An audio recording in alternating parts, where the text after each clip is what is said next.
precisamente en el nacimiento, ¿no es cierto?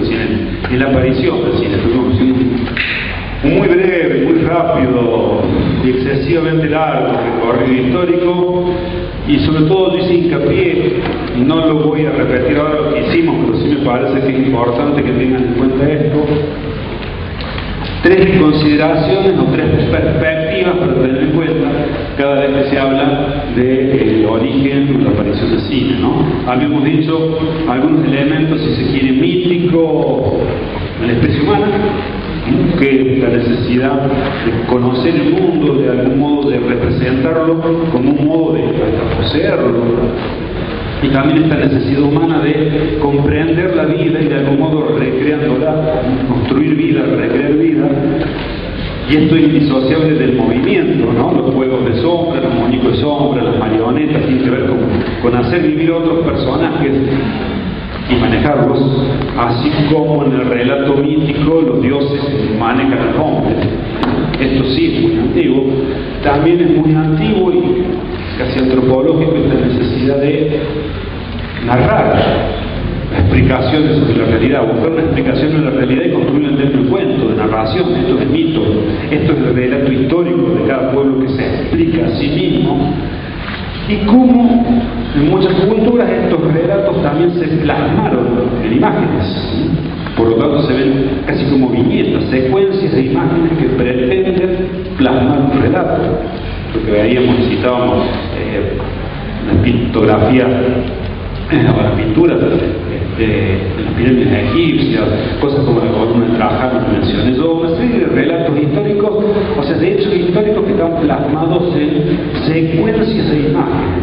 Decíamos que ver cine ahí, desde nuestra perspectiva, es muy forzado, pero sí esta pulsión, casi el deseo de captar la realidad, de representarla, de poseerla, y a su vez la necesidad de relatar y dejar los relatos inscritos en algún lugar y transformarlos en trascendentes, un trascendente humano, ¿no? Esto es que me superen a mí, que queden para las posteriores generaciones. Luego de sí, nos acercamos en tiempo y vimos los cambios que ocurrieron fundamentalmente en Europa, el pasaje del feudalismo a la modernidad, y los cambios tecnocientíficos, los cambios de las apariciones de la cámara oscura, la linterna mágica, a la fotografía, a los juegos de síntesis del movimiento, a las experiencias fotográficas de análisis del movimiento, a la recomposición de ese movimiento, videojuegos primeros y su vinculación con la industria del espectáculo, si se quiere, quizás más claramente con una especie de industria del entretenimiento dirigida en general a un público popular, sea clases trabajadoras, masivas, de bajos recursos, y no siempre con gran posibilidad de desarrollo sociocultural. Y todo el desarrollo tecnocientífico que se va dando a lo largo del siglo XIX, que permite que aparezca esto que llamamos cine. Pero paralelamente y simultáneamente todos los cambios sociales y culturales de concepción de la vida, del mundo, de la mirada misma, que permitieron pasar de una especie de mirada trascendente de una pintura que fundamentalmente representaba el relato religioso o clásico, a una pintura y luego una fotografía que va a representar mucho más la vida cotidiana, el momento, lo perenne, en ese sentido lo contingente y no lo presente. Acá llegamos al momento donde surge el cine, que dijimos más allá de un hito fundacional marcado, resultado de muchos intercambios, de muchos cruces, de muchos desarrollos simultáneos. Hablamos de gente que apareció simultáneamente en Francia, en Inglaterra, en Estados Unidos, en Alemania. Quedaron por una combinación de caprichos de la historia, o en realidad por la fuerza del poder de quienes tienen poder para instaurar hitos, marcados fundamentalmente de los franceses, de los hermanos Méliès, en el año 1800, Lumière, perdón, de los hermanos Lumière en el año 1800, en diciembre de 1895. También dijimos que si hay algo de justo, entre comillas, que son los que logran el equipo más sencillo, que cumpla con todas las condiciones mínimas de calidad, entre los otros tenían equipos que ya podían hacer lo mismo, pero no habían logrado esa calidad, o eran bastante más complejos, y en todo caso su éxito frente a un desarrollo de buena calidad en términos del registro de la visualización de la imagen, que sí lo tuvo Edison en Estados Unidos, eso es lo que ven la proyección, porque Edison no la tuvo en cuenta. Lo que se transforma en negocio es la proyección. Hicimos aquí algunas pautas de negocio.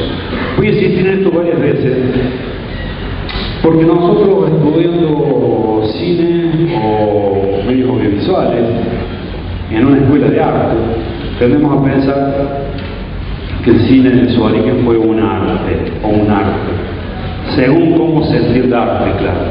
En todo caso, si tomamos este origen y vamos a ver los primeros 10, 15 años de desarrollo del cine, claramente es una industria vinculada al entretenimiento, que busca lucro y que la mayoría de sus más importantes protagonistas nunca les importó nada más que eso.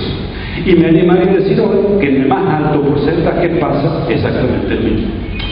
Esto no quiere decir que a lo largo del camino, un poquito desde el origen de la pandemia, hayan aparecido otros hombres, otras personas, otras circunstancias que vieron en el cine algo que podía ir mucho más allá de una mera mercancía y de un entretenimiento. O sea, como que el cine, y luego para nosotros toda la producción audiovisual, tiene otro montón de posibilidades y puede constituirse, de hecho, legítimamente en un modo de expresión.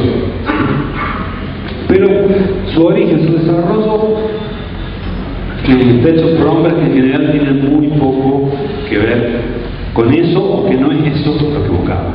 Si nos remitimos directamente a los primeros que hemos citado, todos estaban experimentando con la fotografía, la mayoría de ellos venían o de la industria fotográfica o como el mismo Edison de la industria en general.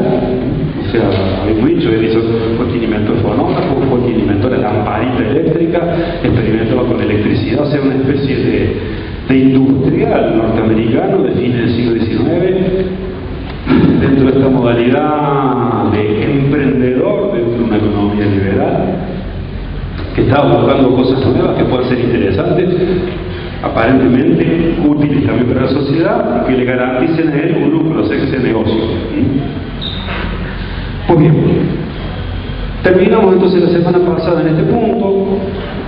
Y desde ese mismo comienzo me empiezan a aparecer cosas interesantes. La primera, creo que yo les comenté, fue el descubrir casi inmediatamente que podía ser un gran negocio. Eso lo descubrieron no. En realidad, lo que yo les citaba, que el primero en descubrirlo fue el señor que les alquiló el salón de Nomelie por 30 francos al día, porque tenía miedo de perder plata si iba por porcentaje, y a la semana estaban facturando 2.300 francos por semana. ¿Sí? Ahí se nota claramente la posibilidad de un negocio. Esto significa que rápidamente los Lumière se dan cuenta, si bien estuvieron lejos de ser visionarios, pero lejísimos de ser visionarios, sí se dan cuenta que en ese momento, un negocio, ellos creyeron aparentemente que nunca pasaría de ser una novedad circunstancial y que en poco tiempo se acabaría, que era un negocio para aprovechar solo ahora, por el momento, pero rápidamente mandaron operadores a varios lugares del mundo. O sea, lo que vieron, de que como es una protección en un lugar fijo, para que circule la gente, rápidamente tengo que cambiar lo que ahí se pasa. Entonces ellos mismos mandaban gente a filmar adentro de Francia, pero rápidamente mandaron gente fuera del país. Y sobre todo, también rápidamente, a medida que llegaba el material, se dieron cuenta que una de las cosas que resultaban atractivas era lo exótico. O sea que mandar gente afuera era no solamente mandarlo a otro lado, sino dentro de lo posible a lugares poco conocidos o poco frecuentados por la burguesía francesa, o, como esto era más bien popular, lugares que podían resultar interesantes. Entonces no se trataba solamente de ir a Italia, se trataba a lo mejor de recorrer Venecia, Florencia, se trataba de ir a la India, y de recorrer lugares míticos y religiosos en la India, ¿sí? Ahora bien, ¿qué hacían estos señores si pensamos en la realización, en la producción? En principio ellos se movieron básicamente como fotógrafos, eran fotógrafos. ¿Qué hace un fotógrafo? Planta una cámara frente a un lugar y toma lo que esa cámara ve. ¿Solamente hace eso un fotógrafo? No, un fotógrafo suele hacer algo más.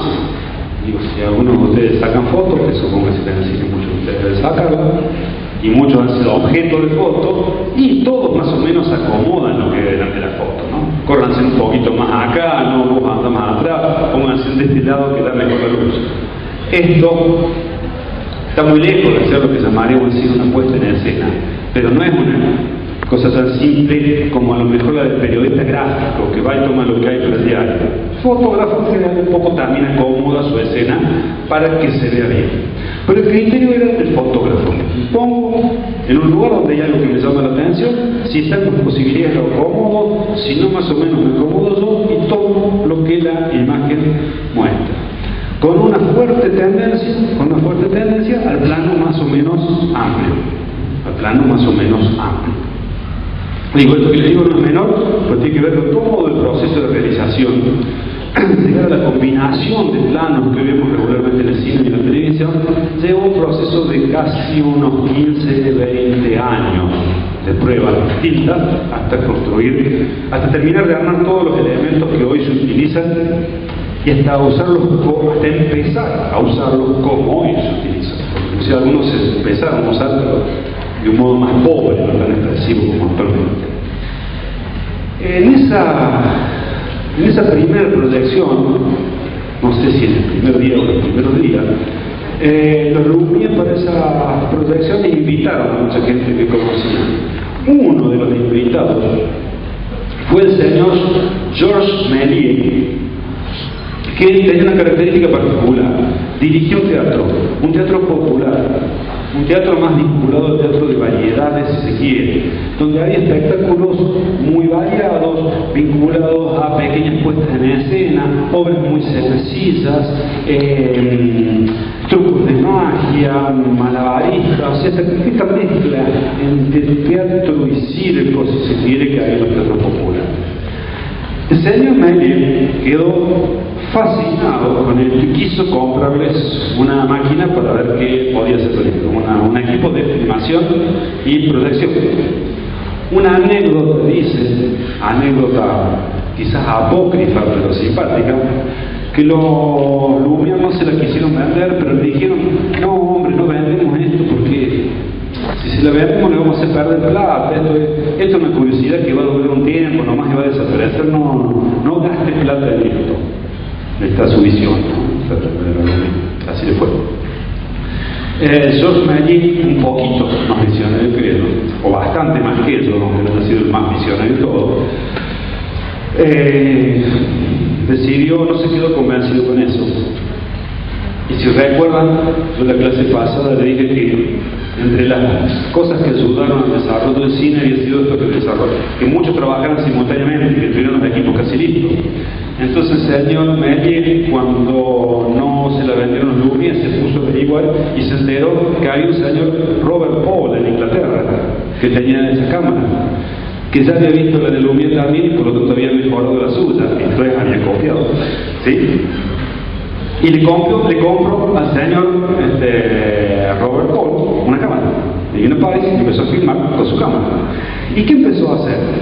Empezó a hacer lo mismo que Lumière por un lado, salir y filmar cosas y en cuanto juntó algunos mangos mandar a alguien para que filme, pero empezó a hacer algo que se le podía ocurrir solo a él desde su experiencia del teatro, que es ponerlo frente al escenario y filmar algunas de sus representaciones.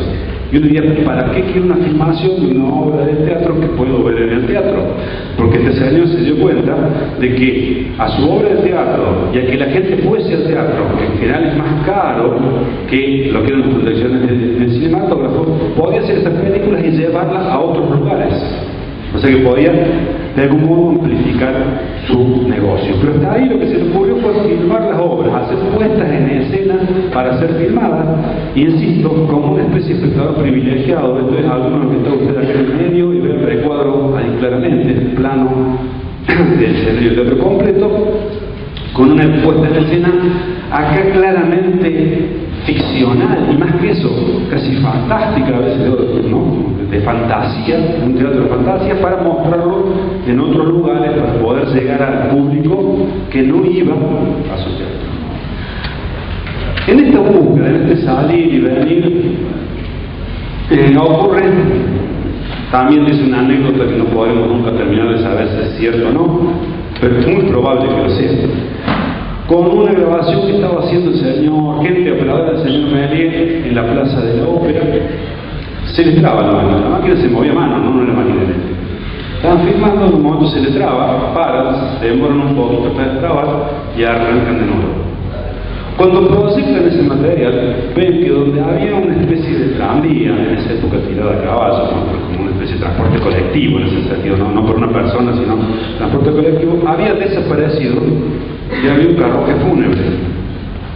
La proyección, lo que se veía es que estaba el lugar, hay un carruaje fúnebre, de repente se transformaba, desaparecía, perdón, estaba el tranvía, se transformaba en un carruaje fúnebre. Para un mago eso era la galera con 5 conejos adentro de golpe. O sea, se dio cuenta que lo que había pasado y que solo se trataba de mover las palanquillas filmando algo, en algún momento sacarlo, poner otra cosa, volver a filmar y ya tenía una transformación. Por azar se descubrió el primer efecto que en ese momento se llamó paso de manivela, lo que en un montón de películas pueden ver, hacer ustedes frente a una misma escena, sacar un personaje, voy a hacer que desaparezca sobre un fundido y luego aparezca otro, pero no se mueve en el fondo. ¿Sí? La cámara está quieta. Esto aparece de casualidad, y el señor Méliès lo transforma en un valor en sí mismo. Este primer truco no será un truco para decir algo, sino que viniendo de un mago, hará infinitas, decenas, centenas, en realidad ya casi no exagero, centenas de pequeños cortos que se sostienen en anécdotas donde un montón de cosas aparecen y desaparecen. Ya vamos a ver algunas, inclusive vamos a ver una en particular, cortita, estamos hablando de cosas de menos de un minuto a veces, de un minuto y medio, ¿no? Vamos a ver algunas, entonces les voy a mostrar y decir, bueno, háganlo ustedes. Ustedes tienen acceso fácilmente a cámara de video y a computadoras, tienen programas como Adobe Premiere y Adobe After Effects, donde pueden hacer un montón de cortes, recortes, multicapas, etcétera, etcétera. El señor Méliès tenía una cámara y laboratorio, donde en todo caso fotográficamente hacer impresiones sobre exposiciones, etcétera, etcétera, etcétera, ¿no? Pero, y para cortar así, como en tijera, dibujito, en el año 1902, 1903, había películas a color, pintadas cuadro por cuadro a mano. ¿Sí? Esto para que quede claro la cantidad de trabajo que había detrás. ¿Sí? Bien,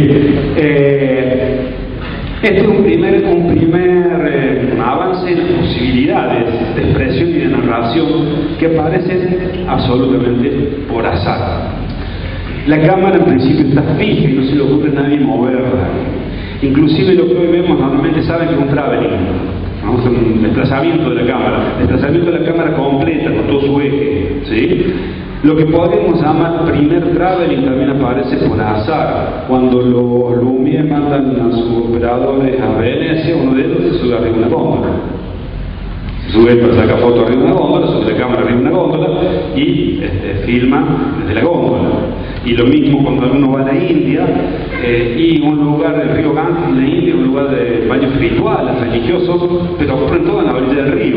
Por lo tanto se ve mucho mejor desde el río que desde la orilla, porque desde la orilla ve la gente que está en el río, ve mucha gente de espalda. Entonces se sube a una de las barcazas y recorre las costas de Ganges sobre la ciudad de Calcuta, donde se hacen los baños rituales.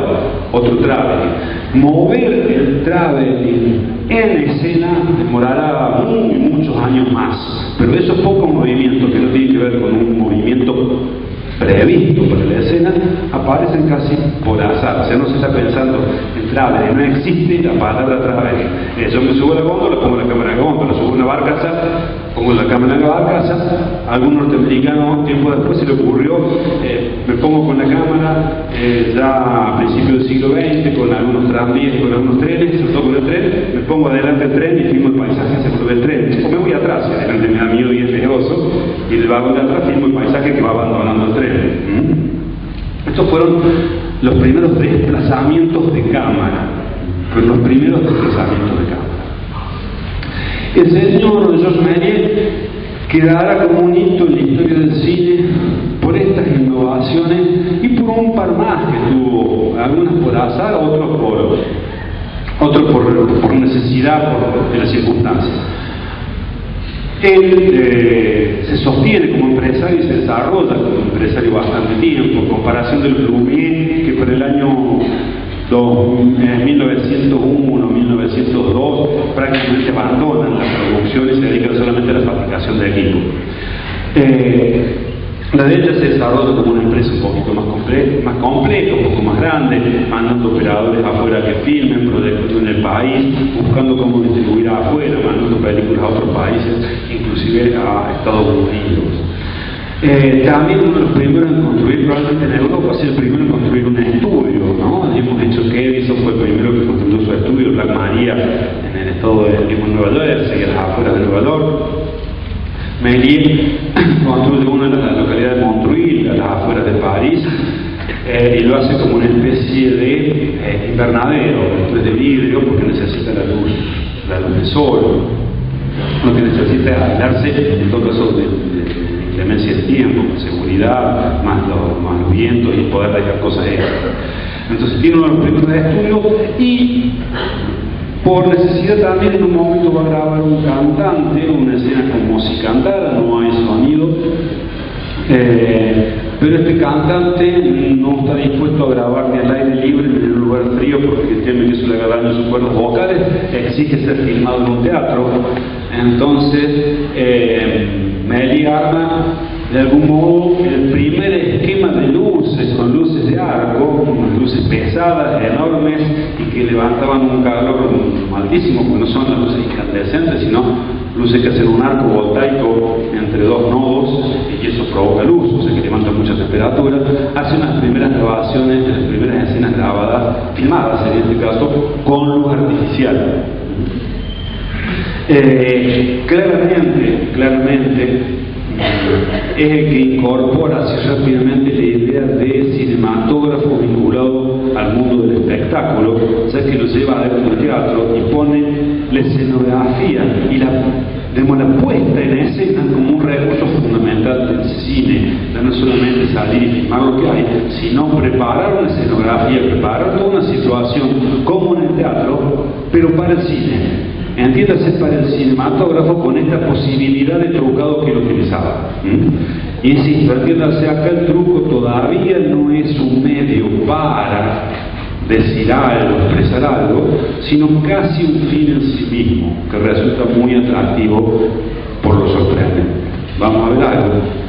Entiéndanme cuando digo lo sorprendente para fines del siglo XIX, principio del siglo XX. No es que ustedes se vayan a sorprender.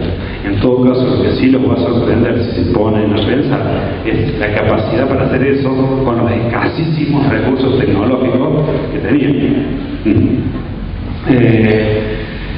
Casi simultáneamente, y del otro lado del canal, no del mar, del canal, en Inglaterra, cruzando el Canal de la Mancha, varias personas habían empezado a comprar los equipos de Robert Paul. Él mismo hizo algunas cosas, filmó, mostraba, pero se destacan particularmente un grupo de fotógrafos también que acceden a estos equipos y que trabajaban fundamentalmente en la zona sur de la costa inglesa, en la zona de la ciudad de Brighton. Por eso son conocidos como la Escuela de Brighton. Entiéndase escuela de Brighton como metáfora descriptiva. No existe la escuela edificio,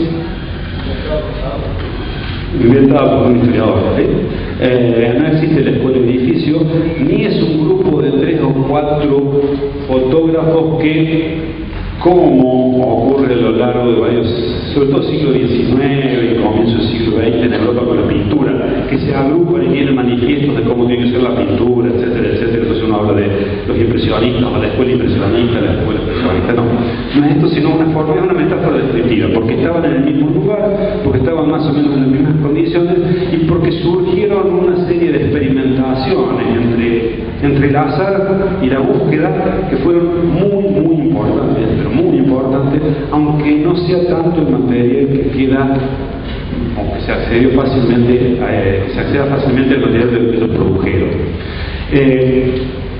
Esta zona es una zona que para el clima de Inglaterra tiene generalmente comparativamente buen clima, buen sol, más días soleados en porcentaje durante el año que el resto de la isla. Por eso se ve que estos fotógrafos ni siquiera sé si vivían ahí, pero iban muy frecuentemente y trabajaban ahí porque les ayuda el clima. Señores Smith, Williamson y Collins son los tres más conocidos. Es posible que me recuerde el nombre de cada uno. Es más, sobre todo que sepa cuál es cuál. Pero Smith, Collins y Williamson son tal vez los más conocidos de ese grupo. ¿Qué es, tal vez, más allá de lo que han hecho, no como película en sí, cuáles son las dos o tres cosas más importantes que dejan? Acá aparece, y quizás casi por azar también, los primeros montajes que no tienen que ver con una casualidad que se cortó la cámara, y que no sé si lo llamaría montaje, pero era la primera unión de planos distintos, todavía que no sea claramente intencional. Insisto, eran fotógrafos, estaban muy acostumbrados a algo, se ve que algunos de ellos hay frecuentemente las carreras de caballos para sacar fotos. Y otra cosa que la tradición inglesa frecuenta son los desfiles. Ellos estaban acostumbrados a ir a desfiles a sacar fotos. Cualquiera que va a esos lugares a sacar fotos, lo que hace es saca fotos de distintos puntos de vista. Va a algún lugar con una foto, a otro lugar con otra foto. Un poco hicieron eso con la cámara, de ir a un lugar, filmar un poco, irse a otro, filmar otro poco, irse a otro, filmar otro poco. Pero cuando lo vieron todo junto tenía sentido. O sea, esto que habían hecho como a lo mejor 2 o 3 tomas independientes podía ser concebido como una especie de todo. O sea, se entendía como 3 puntos de vista distintos de un mismo evento general. No es que buscaban decir eso, no es que querían decir eso, buscaban filmar gente que se mueve en el lugar, que es lo que llamaba la atención, ¿no? Y que realmente estaban y se veían. Y de repente estos 3 planos seguidos funcionaban, se encontraba una unidad.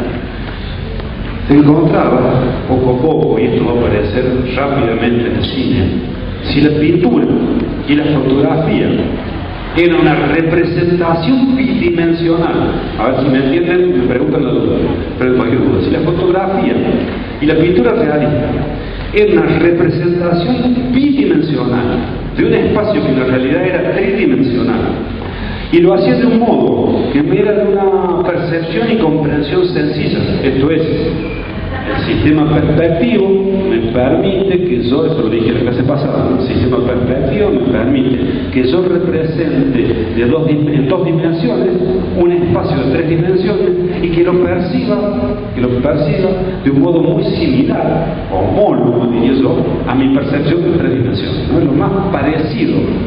Las 3 dimensiones elevada a 2 es la representación perspectiva. Y la fotografía se lograba matemáticamente, con precisión, habíamos dicho entre comillas, objetivamente, porque era un método técnico-científico. ¿Sí? El cine me agrega tiempo. Si tenía muy bien de espacio, me agrega tiempo. La temporalidad agregada pone de suyo, casi naturalmente, toda la posibilidad narrativa. Para narrar, nosotros narramos hablando y se lleva tiempo, escribiendo, y hay un tiempo de escritura y un tiempo de lectura. O sea, la narración implica el concepto de tiempo siempre. Bien, el cinematógrafo me unía automáticamente en un mecanismo cuasi independiente de mi voluntad y de mi conciencia, casi digo, ¿no es cierto?, la posibilidad de representar y reconstruir espacio, movimiento y tiempo. Y ahora me acabo de permitir unir fragmentos de tiempo que tengan una unidad, que falte algo en el medio y sin embargo se entiende. ¿Saben cómo se llama eso técnicamente? Saltarse un pedazo de tiempo dentro de una historia que se entienda. Fuerte. Elipsis, ¿no? Elipsis, una elipsis de tiempo. O sea, yo voy contando algo y hay una parte que se saltea porque a lo mejor no es tan importante, sin embargo se entiende lo que sigue. No solo lo que sigue, se entiende que pasó un tiempo. Podemos imaginar lo que ocurrió. Esto se llama elipsis de tiempo. Parece por azar esta elipsis de tiempo. Sin embargo, eso mismo, alguno de ellos, creo que el señor Williamson es uno de los primeros en probarlo sobre un pequeño ficcional y hace uno de los hechos que después le dará más plata al cine hasta el día de hoy. Hace la primer persecución, probablemente. O sea, un muchacho que va a se roba una manzana de un puesto en la calle, se dan cuenta, lo corren y lo agarran y se lo llevan, en 3 tomas. Dicho así, una pequeña pavada, pero al día de hoy seguimos viendo cantidades de películas donde el punto central suele estar en alguna o algunas de las persecuciones que hay en la película. Bueno, la primera es esa persecución, estamos hablando 1896, 1897. Bueno, este grupo son los primeros, insisto, en trabajar estas muy elementales y básicas estructuras que combinan 2 o 3 planos. Hasta me parece pretencioso llamarlo estructura.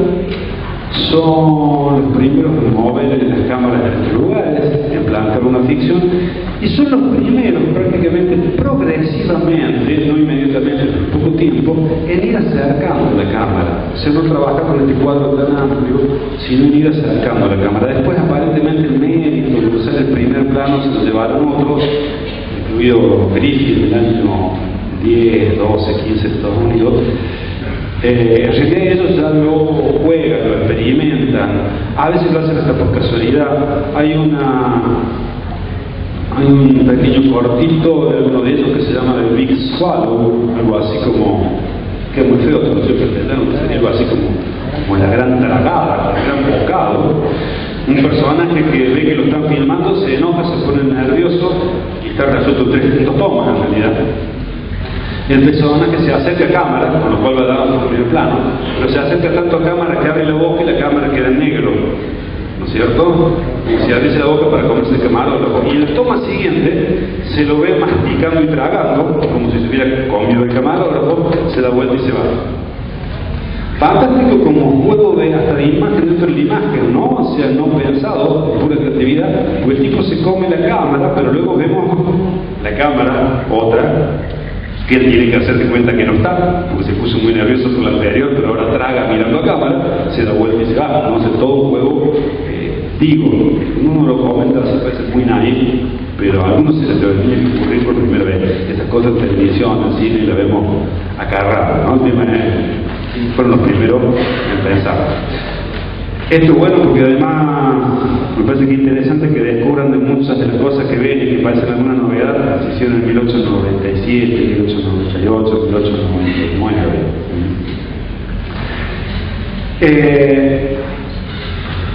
De ahí, en términos de desarrollo incipiente de la industria, el otro punto fuerte es Estados Unidos. Dijimos, el señor Edison había desarrollado un equipo que se llamaba kinetoscopio, que permitía ver películas poniendo una monedita y que permitía miradas individuales, ¿no es cierto? Cada persona pusiera una monedita y viera. A los 6 meses, más o menos mitad, o quizás antes, mitad del año siguiente, 1896, llega Felix Mengisch, uno de los enviados, ¿me acuerdo de Melio de Lumière, de Lumière? Un enviado, uno de los camarógrafos de Lumière, que iba recorriendo el mundo filmando y mostrando, y hace una serie de proyecciones en Nueva York. Y ahí es donde el señor Edison se da cuenta que el negocio es multitudinario, que el negocio que convoca mucha más gente y que es mucho más negocio es la proyección y no los kinetoscopios. Entonces desarrolla el equipo, en realidad no desarrolla el equipo para proyección, compra una patente de otra gente que lo tenía desarrollado y que no tenía plata para producirlo. El Vitagraph mejora su kinetograph, que era la máquina para filmar, acomoda, reajusta los sistemas, toma el sistema que yo les había dicho de arrastre que les había explicado la clase pasada, que en realidad lo había desarrollado Lumière. Después incorpora, también tiempo después incorpora el rulo ese que les había explicado que hay, que lo desarrollan otros norteamericanos, Y empieza a, pasa de los kinetoscopios a la proyección. De todo modo, no abandonan los kinetoscopios, nadie abandona lo que tiene rápidamente. Durante 4 o 5 años en Estados Unidos convivían las dos cosas. Mientras se desarrollaba el cine, lo que él tenía armado funcionaba. Sí. Para, fuerte, porque no te escucho nada. Por ahí en un libro leí que había un conflicto de Edison con la Lumière respecto a la patente de que Vamos a ver, un ratito.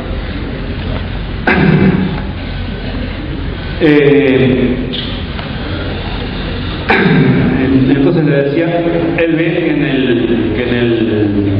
que en la protección está el negocio. Tanto es así que al poco tiempo se va Félix Menguich y cuando vuelve, que acá sí el compañero de ustedes, bajo el pretexto de que él tenía la patente de los equipos, poco menos no lo bajó exactamente el precio a Félix Menguich para sostener el negocio. Ahora bien, vamos entonces, ¿qué hace? Vamos a ver lo que hace en términos de producción y después vamos a volver al negocio y al desarrollo de la industria. ¿Qué hace él? Edison hace una mezcla de lo que hicieron todos los otros. Al comienzo no había visto las cosas de Lumière, de todos modos se manejaba entre esta concepción fotográfica de salir y hacer formas afuera y esta concepción cuasi teatral vinculada al teatro de variedades. Me había dicho que le había construido un primer estudio. Entonces, había pensado siempre que para grabar algunas cosas necesitaba un lugar específico para grabar. Entonces se manejaba entre la grabación de escenas puestas en escenas para ser grabadas y grabaciones de interiores y de retiradas. O sea, él también de los que manda gente por Estados Unidos y fuera del país. Ahora bien, casi simultáneamente, o en muy poco tiempo, en casi todos los países empieza a haber gente que compra cámaras y que filma. Creo que la primera filmación acá en Argentina se pierde hace un italiano y es del año 3, 1903, del PIB, o del 4. Del 97, la banda del 1897. Se está hablando que acá en Argentina un italiano que viene y filma en 1897. Entonces casi todo el mundo empieza a ver de estas pequeñas filmaciones. El tema es que en principio suelen ser europeos, norteamericanos los que llegan, luego alguien local también lo toma. Pero lo que cuesta más es desarrollar una industria. La industria se desarrolla más fuertemente en Francia, en Estados Unidos y en algunos países cercanos a Francia e Inglaterra que tienen las fábricas de equipamiento ahí al lado, ¿no es cierto? Entonces se desarrolla más fuertemente. Claramente las industrias más fuertes van a ser hasta la Primera Guerra Mundial Francia y Estados Unidos. Y casi diría que en ese orden, Francia y Estados Unidos. Después de la Segunda Guerra Mundial surgirán muy fuerte Alemania, Unión Soviética, y se invertirá la relación Francia y Estados Unidos, seguirá siendo lo más fuerte, pero ya más fuerte quizás Estados Unidos que Francia, y después de la Segunda Guerra Mundial sobre todo, claramente será Estados Unidos quien queda adelante porque la industria europea fue devastada por la propia guerra, ¿sí? Pero esto ya lo vamos viendo progresivamente como un avance. En todo caso, vean cómo la posibilidad de hacer cine está tan fuertemente vinculada a otros conflictos sociales, económicos, políticos, ¿no? Una guerra de un país, de gente, incluye industrias estrellas de cinematográfica. Esa destrucción a veces puede significar destrucción como negocio y sin embargo puede significar alguna de las mejores producciones fílmicas de la época. Me adelanto, menos realismo italiano. Terminó la Segunda Guerra Mundial, Italia está destruida, la industria de cine italiana está destruida, sin embargo una de las mejores cinematografías italianas se produce entre el año 1945 y 1952. Pasa. Bien, volvamos a nuestro, o sea, a la época que nos tocaba. Francia. El desarrollo en Francia como industria. Arrancan estos personajes que hemos nombrado, Lumière, Méliès. Aparece un señor fotógrafo que se asocia con otro y crea una primera empresa, Leara. Sin embargo, una empresa que dura poco tiempo porque dura poco tiempo la sociedad. Y sí aparecen casi simultáneamente dos personajes que son quizás los primeros dos más grandes empresarios del mundo de cine. ¿Sí? Uno es el señor Pathé, Pathé escrito con una H en todavía el día de hoy van a encontrar películas, sobre todo en videos que hacen una referencia a Pathé y que aparece un gallo como parte del logo. Sí, una maqueta. La Pathé, por supuesto que ya no existe como lo que era, pero sí queda su nombre dando vuelta en estos procesos de absorción de empresas, donde se mantiene el nombre por el peso histórico que tiene. Estamos hablando de la primera gran empresa de cine, y la otra que también después puede ser la querida el señor León Gaumont se escribe. Ahora, Pathé y Gaumont son los dos primeros realmente que se transforman en empresarios. Es más, no sé si algunos de ellos, sobre todo Gaumont, seguro que nunca en su vida de producción de cámara. Él era fabricante de equipos fotográficos. Pathé probablemente muy al comienzo. Pathé era un absoluto buscavida que, entre otras cosas, venía haciendo llevar fonógrafos con discos por las ferias, en los barrios y en los pequeños pueblos, y cobrando para hacer escuchar música. Les dije que no era tan fácil comprar un fonógrafo como lo mejor hoy compramos un reproductor de discos, ¿no es cierto? Y él ve en esto también la posibilidad de negocio, empieza a filmar y proyectar, pero rápidamente empieza a contratar gente que lo haga y él administrarlo como negocio. El primer hombre con una fuerte visión empresaria es él, y en todo caso ellos dos. En el caso de León Gaumont, aparentemente la visionaria, la que tuvo así la idea, era su secretaria, Alice Rubin, su secretaria de la fábrica de equipos fotográficos, que cuando vio algunas cosas que hacía Méliès, Lumière, algunos americanos, algunas cosas de Brighton, dijo, se puede hacer mejor. Osadamente dijo, se puede hacer mejor.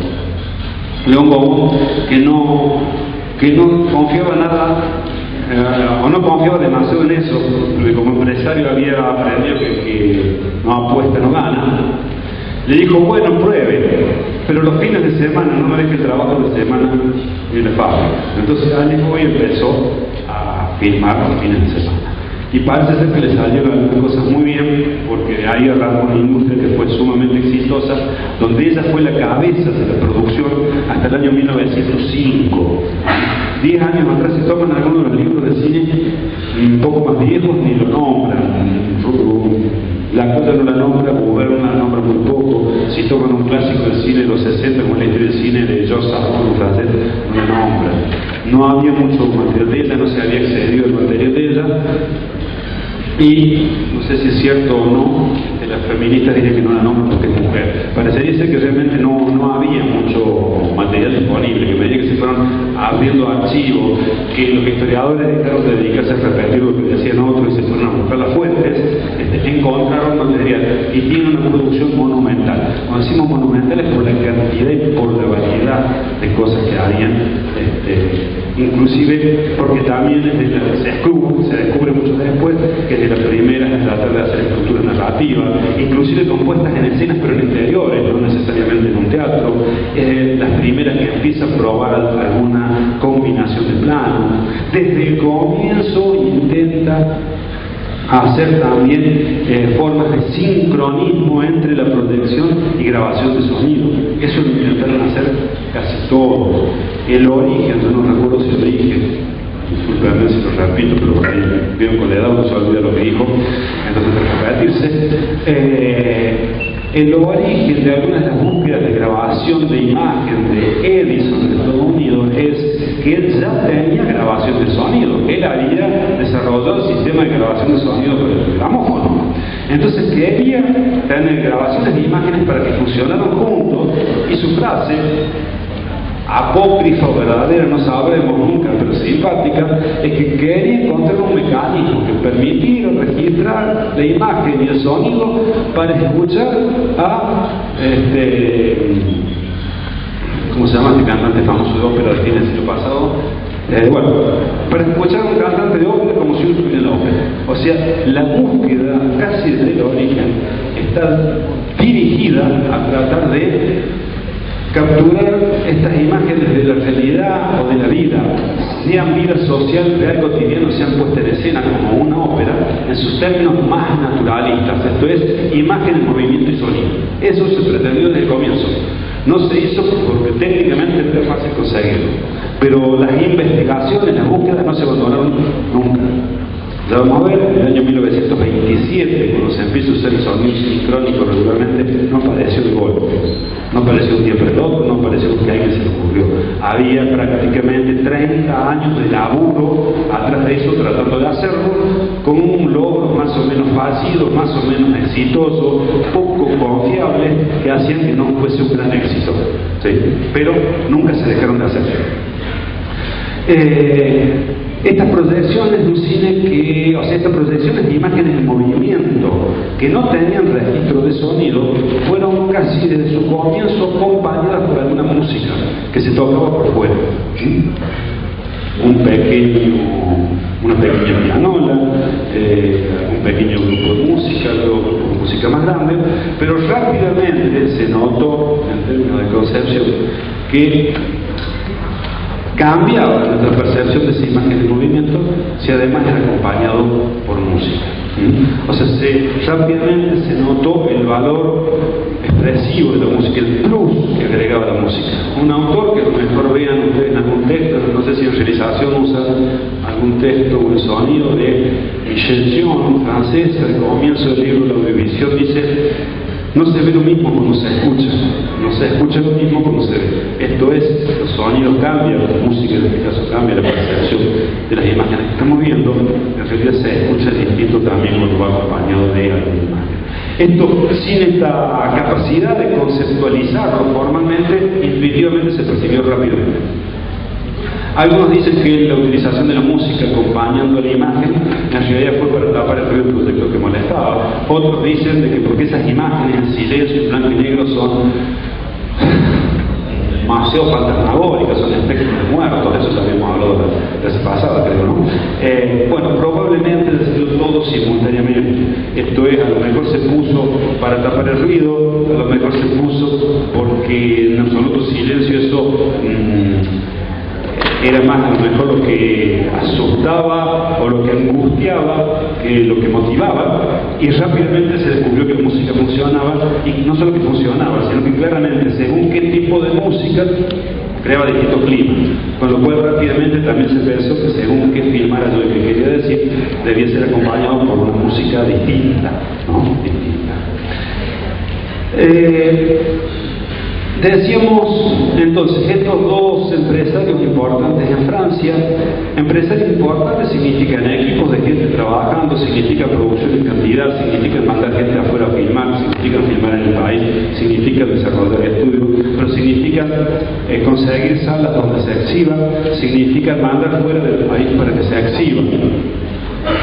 Todavía no estaba tan cerrada esta cosa posterior de que la misma empresa hacía todo. Por ahora, la producción y la distribución iba por un lado, la exhibición iba por el otro.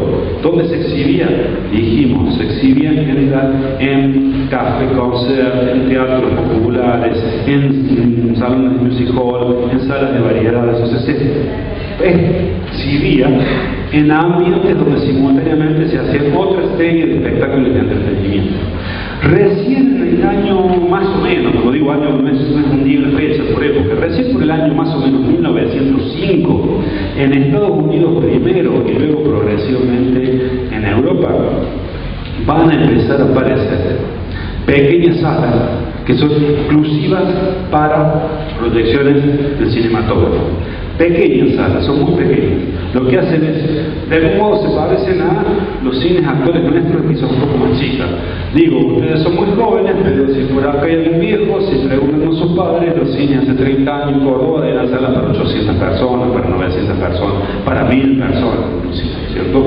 El cine con salas para 150, 200 personas, 90 personas en una sala, es una cosa de los últimos 20 años, 15 años. Entonces aparecen en Estados Unidos los primeros pequeños lugares que se llamaron Nickelodeon. Nickel,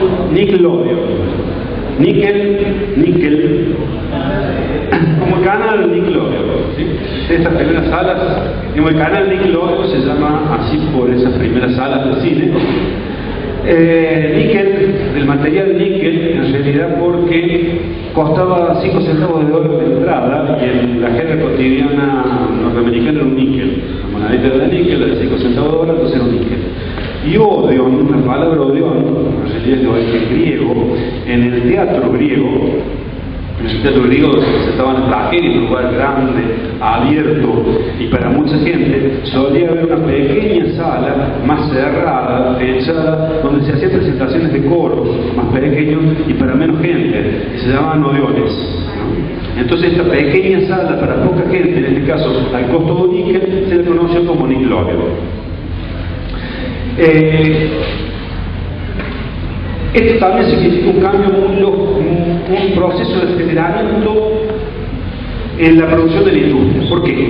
A ver, yo produzco cine y mando salas, busco salas para que exhiban, ¿no? Entonces, yo produzco y empiezo a necesitar que alguien lo exhiba. Ahora, una vez que empieza a haber salas propias para el cine, casi que se invierte la lógica. Empieza a haber salas para cine. Alguna gente dice el cine es un gran negocio. Empiezan a abrirse salas. La gente va. Ahora, si se empiezan a abrir muchas de estas pequeñas salas baratas y va mucha gente, empiezo a necesitar yo, dueño de sala, no yo productor que necesitaba la sala, yo dueño de sala, empiezo a necesitar más películas porque tengo que cambiarlas. Las programaciones son de media hora, 40 minutos. Si abro a las 10 de la mañana y cierro a las 10 de la noche, estoy haciendo entre 12 y 14 ciclos de programación diaria. Si tengo esa misma programación mucho tiempo, la gente que vive en mi zona, que puede ir, ya vio. Entonces yo necesito material nuevo. Si yo necesito material nuevo, yo me transformo en una exigencia para que el productor me haga más material. ¿Se entiende? Cómo se invierte la lógica de la producción. Mientras había empezado una producción que buscaba una exhibición, a partir del año 1905 son los exhibidores los que empiezan a demandar producción. Ya vamos a volver, no sé si hoy o la clase que viene, pero vamos a ver todo lo que va a implicar esto en Estados Unidos. En Europa va pasando progresivamente esto. Esto también incentiva, a partir de que se necesitan materiales distintos y que la gente se empieza, entre comillas, a aburrir de lo mismo, o sea, que de una novedad. Esto se transforma en una exigencia para las cabezas de quienes hacen en buscar cosas nuevas, ¿no? Hay 3 personajes importantes vinculados a la industria francesa. Yo les nombré los 2 empresarios. Ya les dije que con John Gaumont, que empieza trabajando su primera creativa y muy talentosa es Ali Guy, que luego dejará de ser la secretaria y se transforma en la coordinadora de toda la producción y realización. Esto es una de las primeras realizadoras importantes de la historia del cine, es una mujer, y claramente ella es la primera mujer realizadora de cine. Alice Guy. ¿Qué? ¿Cómo se pronuncia en francés? Alice Guy. Entonces, ella hasta 1905, que luego pasa, en realidad en 1905 deja Gaumont y se casa y se va a Estados Unidos y durante algún tiempo no trabaja porque se casa, tiene hijos, se transforma en ama de casa, deja de trabajar bastantes años. El que se encarga, que ella no descubre, ella descubre en Francia un personaje, Louis Feuillot, a quien contrata primero como una especie de guionista, cuidado con lo que digo, una especie de guionista, vamos a hablar de esto, y luego se hace cargo de la producción, y Louis Feuillot, a partir del año 1906-1907, será así la cabeza creativa y realizativa de la Gaumont. Por otro lado, Pathé, que casi nunca se hizo cargo de nada en la parte realizativa porque era empresario, hay que contratar a Ferdinand Seca. Bueno, ponen los nombres de los 3, pero la Pathé, Ferdinand Seca, y en la Gaumont, Alice Guy y Louis Feuillot. Pathé, lo que hicieron todos es una mezcla de entre copiar y aprender de lo que sabía. Algo que es lo que seguimos y seguirán haciendo todos. Entonces, por eso lo importante es ver películas, ¿no? Porque de ahí aprendemos todo.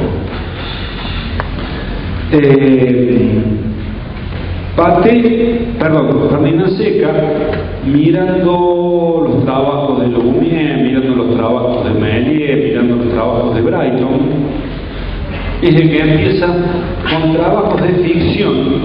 trabajos de ficción, que utilizan recursos de las características teatrales, si se quieren, pero que no son necesariamente fantasiosos. Trabaja también con la idea de fantasía, trabaja también con la idea de truco que trabaja Méliès, pero hay una ficción que puede ser muy imaginativa, pero no necesariamente fantasioso. Sería el primero que pone una cuota muy básica, muy elemental, si se quiere, pero una cuota de realismo, en términos de que eso que se muestra ahí son historias que podrían ocurrir. ¿Está más o menos claro cuál es la diferencia entre imaginación y fantasía? ¿Es lo mismo imaginación que fantasía? ¿Algo imaginario que algo fantástico es lo mismo? No, estamos todos de acuerdo en que no. ¿Y cuál es la diferencia? ¿Podemos más o menos explicar sencillamente cuál es la diferencia? Aunque sea con algún ejemplo.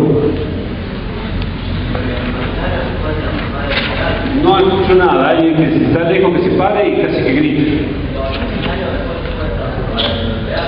¿Qué cosa?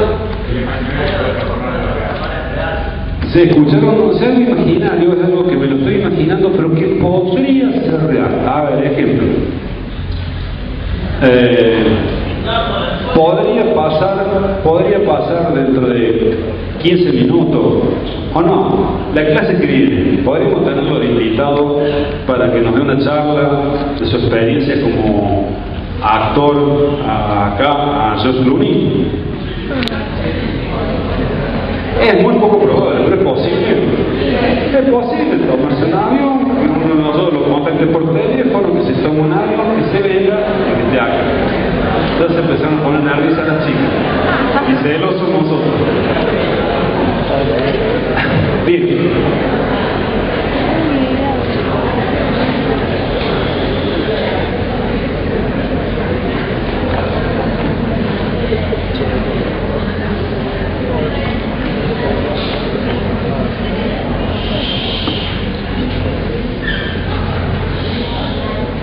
Podemos imaginarnos que viene George Clooney la semana que viene.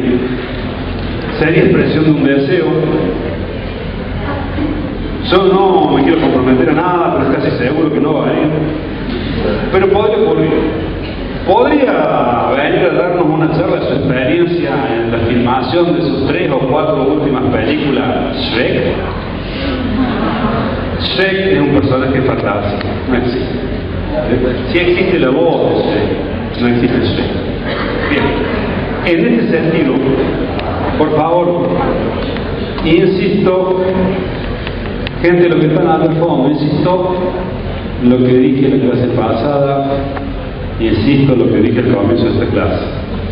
Me encanta que vengan todos los que quieran venir, y me encanta que por favor no vengan los que no quieran venir.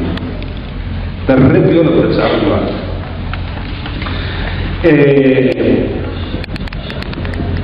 A esto me refiero cuando digo diferencia entre imaginación y fantasía, entre ficción realista, entre comillas, y cine fantástico.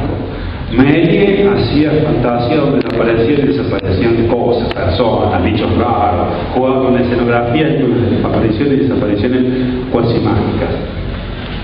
Ferdinand Seca ya no utiliza por primera vez algunos de estos trucos cuando los utiliza en función de alguna narración. Su narración puede ser un cuento fantástico. Ejemplo, tiene una historia en 10-12 minutos de Alibaba y los 40 ladrones del año 1902, hecha en 15 planos, debe ser así o menos, en 8 planos, siempre muy teatral, con escenografía artificial, etcétera, etcétera, dentro de un cuento mágico, ¿no? Alibaba y los 40 ladrones, uno de los cuentos de las 1000 y una noche. Pero a ver, estamos hablando de ladrones, de robo, de asesinatos, de cosas que se corresponden, que son creíbles dentro de la lógica de nuestro mundo humano. Y lo no humano, lo fantástico, es un pretexto para el cuento, ¿no? O sea, Alibaba y los 40 ladrones, que Alibaba se prende la piedra y se abre el sésamo y la piedra se abre. Nadie pretenda que eso ocurra, eso es lógico dentro de un cuento fantástico. Pero también es el primero, o uno de los primeros, creo que primero no había hecho ya un anterior, pero son las primeras veces cuando se empiezan a descubrir cuáles ¿Cuáles son las fuentes de narración? ¿Quién me da la historia para contar? Y las historias para contar me vienen de todos lados. Me vienen de la vida cotidiana, me vienen de los problemas sociales, me vienen de los cuentos fantásticos, me vienen de los relatos bíblicos. Desde Ariel primero, y luego Ferdinand Seca, que hace la primera vida, pasión y muerte de Cristo, como sea. Hay un trabajito, creo que los tres que estoy nombrando, pero seguro que les había nombrado la historia de un crimen. Alí Babel, 40 ladrones, y creo que Vida, pasión y muerte de Cristo también. A los tres lo pueden ver en YouTube. Ponen Ferdinand Seca, ponen el nombre en YouTube, los encuentran los tres. Historia de un crimen, es un trabajito también de 6 minutos, 7 minutos, menos, en 4 planos, un personaje que entra y roba una casa y mata un tipo, absolutamente inverosímil de historia para como lo veremos hoy. Lo que es verosímil es que puede entrar un personaje, robar y matar al dueño, ¿no es cierto? Lo encuentran en una taberna, el segundo plano es que lo encuentran en una taberna y se lo llevan, el tercer plano es que está preso en la celda, tirado en una cama. El cuarto es que se lo llevan para su juicio y ejecución, y no me acuerdo si en ese mismo y un quinto plano donde lo ejecutan, entonces le cortan la cabeza con la guillotina y se ve que cae la cabeza ahí dando vuelta con la guillotina. Todo en planos amplios y generales, con una cosa muy particular, muy rara, toda una novedad para esa época. En la escena que está en la cama, en preso, hay lo que llamaríamos una especie de picture-in-picture. En el mismo cuadro hay una sobreimpresión donde se ve otra filmación que funciona como recuerdo de su vida en familia antes de ser delincuente, digamos, ¿no? O sea, es el primer cine que tiene un recuerdo incorporado de adentro. ¿Cómo meter un personaje que recuerda que piensa? En este caso, nosotros estamos acostumbrados que pasa de otra escena que en la lógica la entendemos como que no es algo del presente, sino del pasado de ese personaje. Acá lo pone en la misma escena, ¿no? Se está probando, no se sabe cómo hacer eso. Fíjense que está acá, y esto es una primera herencia de algún modo de Méliès, pero que van tomando otros. El primer protomontaje, digamos, el primer inicio de montaje que hay, es un poco lo que hicieron los de Brighton, y la herencia teatral que deja Méliès. ¿Cuál es? Y en el teatro las historias largas tienen distintas escenas. El cierre de Taylor se cambia la escenografía, cambian los personajes, el cierre de Taylor, hay una escenografía nueva. En teatro hay avances en el tiempo con escenas nuevas. Esto es lo que hace el cine hasta ese momento. La cámara apenas alcanza en realidad la cámara ni se mueve del lugar ni cambia el punto de vista. El efecto, aunque no se haga, sería como que te paso otro escenario corto y otro escenario. Pero sigue siendo este gran cuadro, ¿no? Para seguir, a quien le interesa lo que es la evolución del lenguaje cinematográfico desde su origen hasta que se constituye el lenguaje más o menos como hoy lo conocemos, para mí la obra recomendada, que es excelente, que además es una maravilla de cómo está escrita, se llama El Tragaluz del Infinito, del autor norteamericano Noel Murch, que vivió en Francia muchos años, no sé si ahora está siguiendo en Francia o en Estados Unidos. El Tragaluz del Infinito de Noel Murch. Él describe lo que llama dos modos de representación: el modo de representación primitivo y el modo de representación institucional, que es el que luego se va a instaurar. Este modo de representación primitivo, la cámara en general toma cuadros que abarcan todo y casi que una pequeña historia completa o una parte completa inteligible de la historia, lo que hoy llamaríamos secuencia. Una parte completa, una parte pero inteligible en sí misma de la historia, ocurre dentro de un cuadro. Habla de la autarquía del cuadro, el cuadro es el que manda, ¿no? Todo ocurre adentro de ese cuadro, que genera un plano general. Y además, este cuadro se caracteriza, lo llama cuadro o imagen unipuntual, porque concuerdan un único punto de vista, un único espacio y un único tiempo. Cuando tengo secuencias de tiempo, son secuencias de cuadros unipuntuales. Nunca hay cambio de punto de vista dentro de la misma escena, nunca hay ruptura del mismo espacio, nunca hay fractura de ese tiempo. Lo que hay son paquetes, un espacio, un tiempo, un punto de vista, otro espacio, otro tiempo, otro punto de vista. La caracterización, que a su vez se puede dividir en dos formas de imágenes. lo que se llama vistas y lo que se llama cuadros. La vista es la que en general la cámara sale al exterior y es la que recorta que se va a ver y que no, y el cuadro es el que queda pegada a la idea de cuadro teatral. El escenario es el que ya marca los límites. Ya han tenido clases de realización, ¿no? Sí, han tenido por lo menos una clase de realización y ninguna. Bueno, vale, no importa, yo me voy a adelantar, yo le voy a dar dos o tres cosas que después se les explicará en la realización para que entendamos de qué hablamos. Hay dos conceptos importantes que me parece que tienen que tener en cuenta, porque son, uno de ellos al menos es básico para toda la estructuración del lenguaje cinematográfico. Perdón, para toda la estructuración del lenguaje audiovisual, sea cine, sea video, sea televisión, esté CD-ROOM, sea grabado con un teléfono o sea grabada con una cámara de la que se utiliza ahora para video en cine, para cine grabado en video. El cine sonoro se maneja sobre dos dialécticas, después sobre dos relaciones. Una es la relación imagen-sonido. Esto todavía no estaba tan claramente en el mundo. Pero hay dos elementos dialécticos opuestos, complementarios, que funcionan juntos, que son esenciales también en el cine, que es la relación entre campo y fuera de campo. Y vamos a explicar qué es esto. Suele confundirse, no es lo mismo decir cuadro fuera de cuadro que campo fuera de campo. Cuadro es lo que se ve dentro del cuadro que marca la cámara, ¿sí? Hay cosas que se ven, cosas que no se ven, cosas que están, cosas que no están, por lo tanto cosas que al menos visualmente existen y cosas que no existen. Lo que está en cuadro es lo que se ve, lo que no está en cuadro, lo que está fuera de cuadro es lo que no se ve, ¿sí? El concepto de campo es un concepto más complejo, es más narrativo y expresivo. El campo es lo que se ve como un mundo tridimensional, o que lo vea en dos dimensiones, puedo imaginarlo. Y el fuera de campo es lo que no veo, pero sé que existe. Es decir, tiene una existencia virtual aunque no lo vea. A ver, ejemplo banal, simple. Encuadro una habitación donde ven una punta de un mueble. Desde el punto de vista de la percepción, puede ser escenografía, puede ser medio mueble, pero desde el punto de vista de la percepción, creo que me imagino una habitación con mueble completo. ¿Sí? Veo un auto estacionado en una parte del auto, escenográficamente podría resolverlo con medio auto. De hecho, en el teatro se hace fácilmente, a veces se pone una punta, una cosa en un lugar, no hace falta hacerlo todo. Pero desde un punto de vista narrativo y expresivo, se supone que ahí hay un auto. Nadie dice, mira la punta del auto. Se supone que ahí hay un auto. En todo caso, la punta del auto, el inicio del auto completo.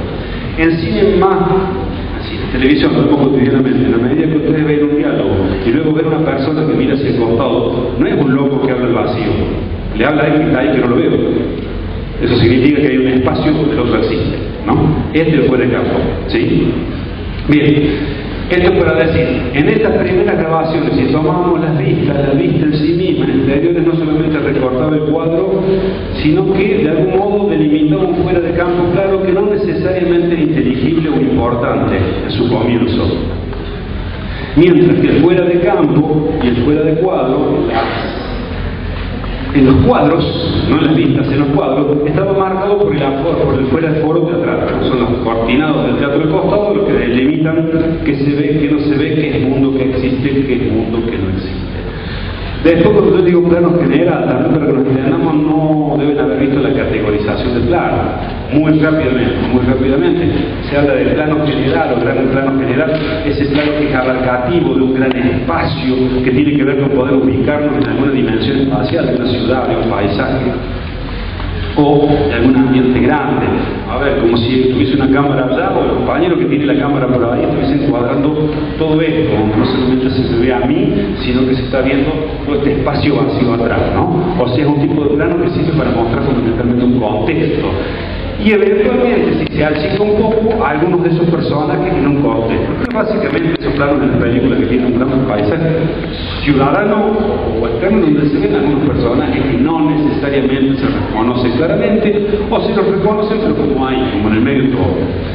Pasamos de estas versiones de plano muy general o plano general a lo que sería básicamente el plano entero, ese plano cuerpo completo, de una persona, el cuerpo completo, más o menos integrado en su espacio.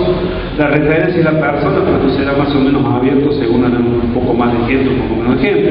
De todos modos que manda más o menos la altura, con lo cual con una altura entre 4 o 5 bastante bien. Esto es un plano entero. Este fue el plano típico, clásico de este primer cine. Tiene que ver con ver las personas completas más o menos en una escenografía, un plano entero un poco más amplio porque se ve de escenografía, el plano dominante, el plano que más se usa y progresivamente se va corriendo eso.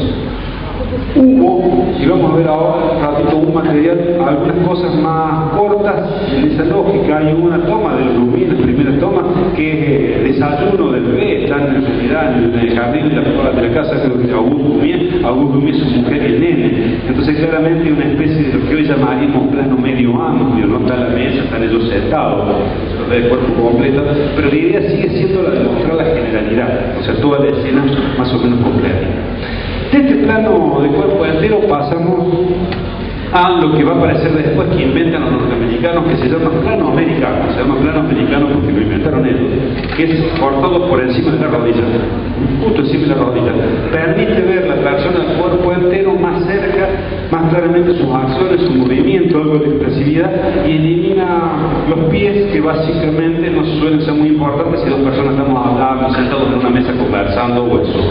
Arriba de la rodilla, no acá, más o menos corto. También, bueno, claro, la western es imprescindible que se viese la pistola. Pero el nombre americano creo que lo empiezan a usar ellos, empiezan a acercarse. Pasamos a lo que se llama plano medio, que son más o menos la cintura, variante, un poquito más largo, un poquito más corto, algo así como por el pecho. El plano medio, el primer plano por excelencia, que es el plano de la expresividad. ¿Qué pasa en el rostro y el ojo? El primer plano es más o menos por acá abajo de la barbita, del hueso, por ahí, pecho corto, tenemos esta zona, hasta arriba de la cabeza, y eventualmente lo que se llama el primer plano. Ahí, o sea, ojo, nariz y boca. Alguno diría el plano del alma, ¿sí? En ese plano, es lo más cercano, casi lo más cercano que nos podemos meter en un individuo, que nos permitiría percibir vía la gestualidad y la mirada que trasunta su alma. Tómenlo metafóricamente. Algunos dirán que existe, otros que no. Tomen la metáfora, ¿no? Como el lugar donde se concentrarían y es donde se expresarían nuestros sentimientos, los mejores y los peores. ¿Sí? El plano de detalle, agrega su compañero, es exactamente eso, sea un plano para mostrar un detalle de algo, como referencia a la persona o a cualquier otra cosa. El reloj, los ojos, solamente, bueno, es un plano muy particular y depende de donde se usa. En un plano que usa bastante poco el cine, bastante seguido en televisión, ¿no? La diferencia de utilización de estos planos no es menor para que van a usarlo. No es lo mismo verlo proyectado en una gran pantalla. Ya no importa si es cine o video o material de registro, si no puede el lugar de proyección. No es lo mismo ver un primer plano de 3,5 metros por 2, porque la cabeza representa un volumen, entre 5 y 10 veces superior a una cabeza normal, que en televisión, donde un primer plano sería casi que tiene el tamaño de una cabeza normal.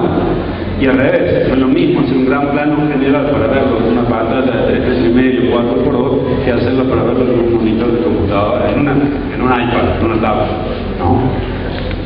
Digo, no es menos saber dónde se va a ver la materia. Bien, este cine primitivo, esta representación primitiva se asienta fundamentalmente en este plano general, entre el plano general y el plano entero.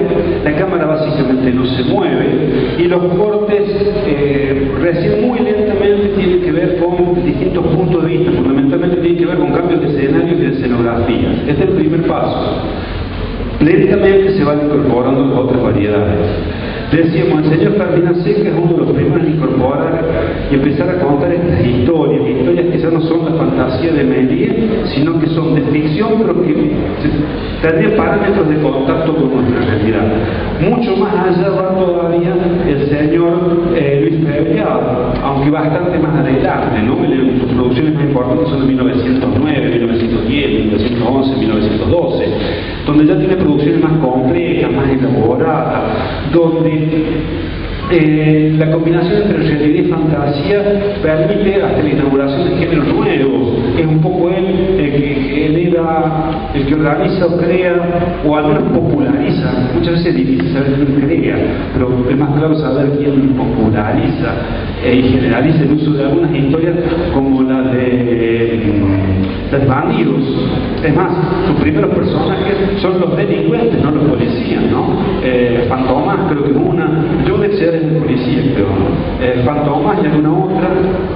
Los vampiros son una banda en realidad de asaltantes, los vampiros, no son los vampiros, no es Drácula todavía, no es Drácula todavía. No, a ver, Drácula también va a ser personaje de cine y va a ser personaje de cine en el año 1922, pero van a ser los alemanes, con Nosferatu. Acá los vampiros es un nombre que muy bien no sabemos por qué, pero lo llaman así, y son una banda de ladrones que algunos son los protagonistas, que roban, que raptan gente. Luego inventa Judex al revés, o sea, Judex es el que hace justicia y que hace justicia por fuera de la justicia, como lo harán muchos héroes del cine y la televisión, ¿no? Batman, el Hombre Araña, etcétera, etcétera, son justicieros que hacen justicia por fuera de la justicia. Discúlpame, para mí no son justicieros, son parapoliciales, ¿sí? Pero es otra cosa, son parapoliciales. Alguien que hace justicia por fuera de la justicia es un parapolicial. Nunca podemos terminar de saber qué va a hacer y a quién va a servir. Bueno, Victor Elliot lo inventa o lo populariza, pero esto implica historias un poco más complejas. Acá sí implica comenzar lentamente a articular planos de un modo más elaborado y que se comprenda, Va siendo muy progresivo este paso. En Estados Unidos también es importante lo que va pasando, y uno de los primeros realizadores que trabaja para Edison se llamó Edwin Porter. El señor Porter hizo lo mismo que todo, copió y se inspiró. Cuando digo se inspiró no estoy ironizando, porque hay cosas que copian y hay cosas que aprenden y hacen sus propias historias a partir de eso.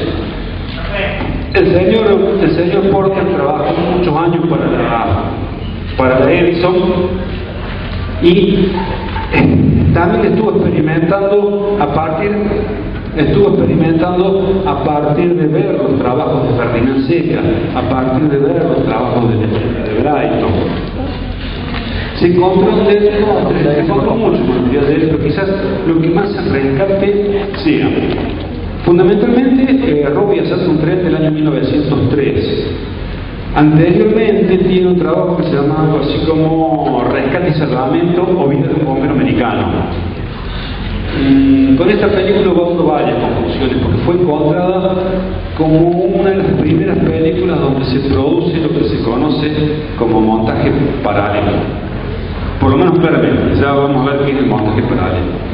El tema es que de nuevo la historiografía avanza. Cuando se encontraron estas películas se encontraron muchas copias de distintas versiones, con lo cual probablemente él hizo primero una y con el tiempo se dio cuenta que se podía mejorar y fue haciendo distintos montajes, o probablemente otros tomaron la película de él y avanzado el lenguaje cinematográfico hicieron otras versiones. Adelante, seguir. Sí, me quería hacer una pregunta.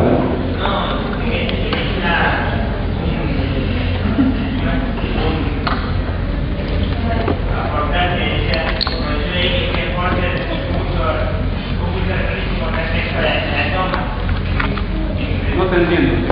¿No me puedes seguir más fuerte? El corte es muy importante en la toma, o sea, en esa toma.